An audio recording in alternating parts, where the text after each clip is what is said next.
आज मुझे बीवी का फोन आया। फोन पर कह रही थी, तुम जैसा कहोगे वैसा करूंगी, जैसा रखोगे वैसी ही रह लूंगी। ये सुनकर मेरा भी दिल भर आया। पता नहीं किसकी बीवी थी, पर सुनकर अच्छा लगा।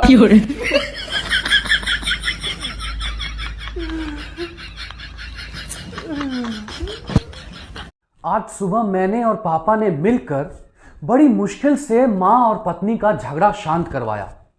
तभी मेरे बेटे ने मेरी सास को आते देखकर जोर से चिल्लाया, तीसरी लहर आ गई, तीसरी लहर आ गई।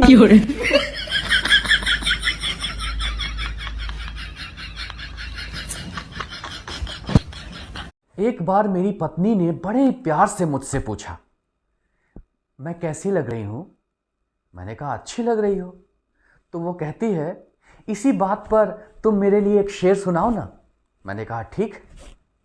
तुम जो लगती हो इतनी प्यारी, तुम जो लगती हो इतनी प्यारी, इस पर लग जाती है मेरी तनख्वाह सारी।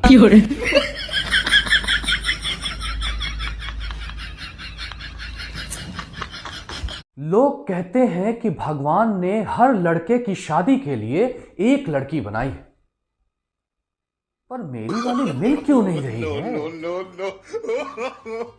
कहीं वो चांद पर तो नहीं चली गई? आजकल मैंने ईंट का जवाब पत्थर से देना बंद कर दिया है, क्योंकि बहुत समय बर्बाद हो जाता है पत्थर ढूंढने में। इसलिए मैं उसी ईंट को उठाकर सामने वाले को वापस दे मारता। एक अक्षर गलत होने की वजह से एक किताब की 10 लाख कॉपियां 2 दिन में ही बिक गई थी। दरअसल ये गलती उस किताब के टाइटल में हो गई थी। किताब का नाम था एक आइडिया जो आपकी लाइफ बदल दे। अब आप लोग समझ ही गए होंगे कि गलती किस शब्द में हुई थी। इसी गलती की वजह से एक किताब मैंने भी खरीद ली थी।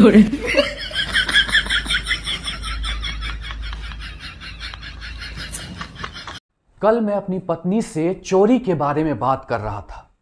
मैंने उससे कहा कि जो चोरी करता है वो बाद में बहुत पछताता है। तो मेरी पत्नी ने रोमांटिक अंदाज में मुझसे कहा, और तुमने जो शादी से पहले मेरी नींदें चुराई थी, मेरा दिल चुराया था, उसके बारे में क्या ख्याल है? तो मैंने गुस्से में जवाब दिया, वही तो मैं कह रहा हूं कि जो चोरी करता है वो बाद में बहुत पछताता है। काश मैंने तुम्हारा दिल ना चुराया होता।